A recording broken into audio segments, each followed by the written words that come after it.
Welcome to Proline TV here on Thursday, March the 13th. Kevin Rogers with you as we take a look at our NHL first period trends and best bets. We'll go through every game in the NHL tonight and a lot of information to go over. So without further ado, let's get to the big sheet as we will look at every single game. And I have this Google sheet that if you're new to these videos, we go through the records of all these teams in the first period, what they've done, their game logs, so you could see them. And it's not just me talking about them.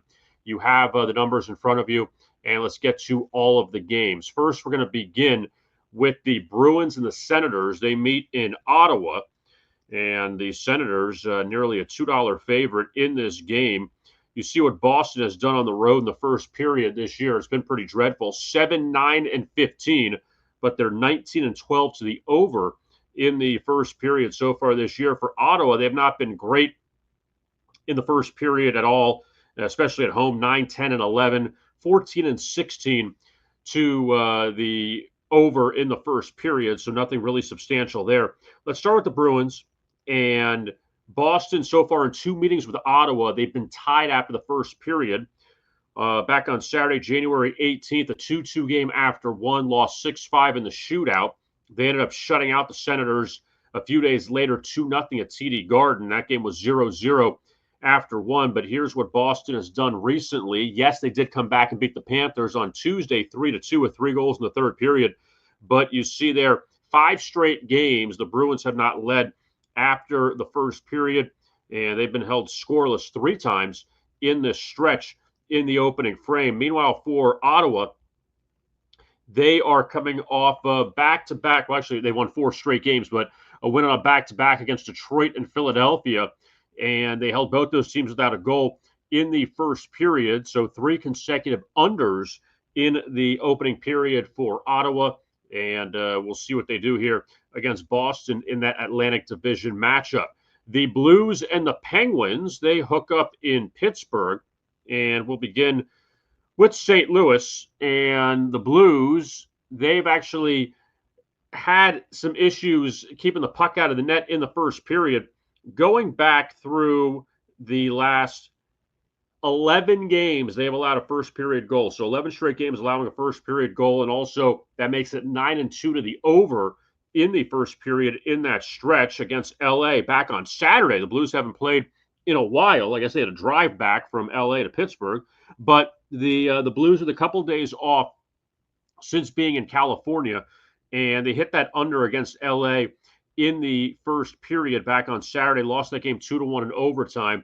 So still a big overrun for St. Louis in spite of that under back on Saturday. Meanwhile, for the Penguins, they beat Vegas on Tuesday in overtime. And that actually marked the first time in 4 games the Penguins scored a goal in the first period. They've had a lot of struggles there. But Tristan Jarry back in net for the Penguins, and he's played well the last few games. 4 consecutive unders in the opening period for the Penguins. So a little bit of competing trends there. St. Louis on a big overrun, Pittsburgh on an underrun in the first period. The Lightning and the Flyers, they hook up in Philadelphia, and we'll start with Tampa Bay. The Lightning, losers of 2 straight games, looking to get back on track, and they are 0-2-1 in the first period the last 3 games after not trailing in the first period for a nice stretch. But the Lightning, though, on a 5-2 underrun in the first period. And earlier this season, when Tampa Bay played Philadelphia, they led 1-0 after one back on November 7th at home, lost that game in the shootout 2-1. So big game here for Tampa Bay to get a little revenge for that loss at home to Philadelphia. Now, as far as the Flyers go, it's been a complete disaster of late. 5 straight losses, all at home. The last 2 games, they've been shut out in the first period against New Jersey and Ottawa. And when you look at all 5 of these games, they've lost every game by multiple goals. So after beating Edmonton and Pittsburgh the first 2 games after the Four Nations break, Philadelphia has won just once, and it came against Winnipeg of all teams, but in the shootout.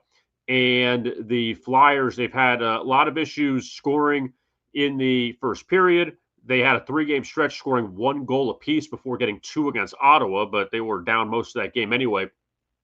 So Philadelphia currently on a 3-0 underrun the last 3 games in the first period. Big game inside the Atlantic Division between the Panthers and the Maple Leafs. Panthers up 2 points rather on the Maple Leafs going into this game. And first with Florida, the Panthers now 5 straight games they have not allowed a goal in the first period, and they're 7-1 to the under in the first period since the Four Nations break. So that's a pretty impressive number. Sergei Bobrovsky will likely start in this game against the Maple Leafs. And the Panthers, again, not scoring a bunch of goals in the first period, but doing enough. And as heavy favorites the last 3 games, they found a way to get that 1 goal and even cover the puck line in the first period. Looking at the Maple Leafs, are back home after a West Coast swing, and Toronto off of 3 straight overs. They got torched at Vegas. They led Colorado 3-2 before losing, and then they were up 2-0 on Utah after one. They scored a late goal in the first period to go over and then won that game in the shootout. A lot of high-scoring games there for the Maple Leafs when you look at what they have done since the Four Nations break, and that is 7-2 to the over overall and 7-2 in the first period. So the Maple Leafs getting a lot of goals on both ends. I mean, think about this. They're 7-2 to the over, and yet they've been shut out 4 times in the first period in the stretch, but that's also because they've given up 2 goals or more. 3 times when they trailed, and another time when they led Colorado 3-2 and then ended up losing that game. So the Maple Leafs on this big overrun, Panthers on an underrun. Also, when they met earlier this year, back before Thanksgiving, the Panthers led 2-0 at home, won 5-1. They cruised in that one. Curious to see if Anthony Stolarz will play against his former team. Stolarz was with the Panthers last year when they won the Stanley Cup. So curious to see if Stolarz will play or if Wall's going to play. So, again, the Maple Leafs, they've been kind of going a little musical chairs this year with their goalie. Stolarz was out for a bit, but we'll see if Joseph Woll, who played against the Panthers in the playoffs several years ago, got a lot of experience against them. We'll see who ends up starting in this one. The Oilers and the Devils in New Jersey. And the Devils, who have had plenty of injury problems, but they've actually looked good the last 2 games, beating the Flyers and the Blue Jackets. They jumped out to a nice lead over both of them in the last 2 games. And the Devils ended up winning both those games in blowout fashion. So that was big for them. And the Devils dealing with that Jack Hughes injury and just trying to get back on track. I actually got to let me fix this number here. It should be 3-0 that they led. But the Blue Jackets, who had been good in the first period, and the Devils just stomped on them in the opening 20 minutes back on Tuesday night, won that game 5-3. So before that bust out in the first period, which again snapped a 7-game under streak in the first period, New Jersey went 3 straight games without scoring a goal in the first, scored 1 against Philadelphia and then 3 against Columbus. So we'll see if they do against Edmonton. So New Jersey has had this big underrun. Edmonton has been just a crazy over team. We'll get to their overall numbers in a second. But they had a rare under against Buffalo in the first period back on Monday, lost that game 3-2. They were down 1-0 after 1. And you see all this green here in column G. That's amazing what Edmonton has done in the first period from a total perspective. We're going to look at their overall numbers now. And Edmonton in the first period this year, they are 40-24 to the over in the first period, including 21-10 on the road. And from a BTTS standpoint, both teams to score in the first period, 15-16 on the road is pretty good, considering you can get plus 160, plus 170 on those numbers. And if you wait a little bit and you live bet it, you can get even higher numbers. But 15-16 is still pretty good, considering the fact you get a big plus return if you take both teams to score on the road with the Edmonton Oilers. And New Jersey, we pointed this out a couple nights ago at Columbus. And again, the Devils won that game convincingly. But New Jersey, 5-9-15 in the first period at home so far this season. So even if you want to look at maybe a tie in the first period, you could play that and get a nice return as well. The next game we will take a look at for Thursday night, the Capitals and the Kings. We're going to look at two West Coast games. Remember, our two best bets. Capitals and the Kings out in LA. So we'll start with the Kings. And LA off now 3 consecutive wins in the first period, not allowing a goal in any of those games. And also the Kings now 7 straight games and 9 of 10 since the Four Nations break of scoring at least 1 goal in the first. So the Kings have been good for a goal early on, and it really hasn't translated. 6-4 to the over, still profitable on that end. But you see there against the Islanders, the under was juiced to -125. And against St. Louis, it was under -125 as well. And in this game on Thursday, the first period, it's at -120 to the over. So you're not going to see the juice on the under in that one. Considering the Capitals, they have been a huge over team in the first period. They had 4 straight before the break, and then after the break, 8-2. So it's 12-2 to the over in the last 14 games in the first period for the Capitals. And they were tied at 2 with Anaheim at the end of one period on Tuesday. Ended up winning that game 7-4. I mean, Washington's been an absolute machine. You see, since the break, they've scored 5 goals or more 5 times, which is amazing. But the Capitals continue to have all these high-scoring games. They've allowed a first-period goal now in, what is that, 10 of 12.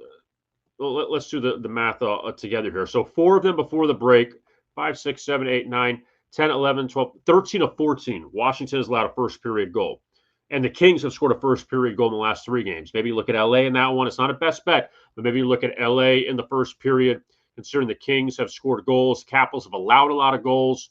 And the last time these teams met up in Washington, the Capitals won 3-1. Actually, Capitals led LA 1-0 after the first period back on December 22nd, but may have to lean towards the over simply because of what the Capitals have allowed in the first period over the last 14 games.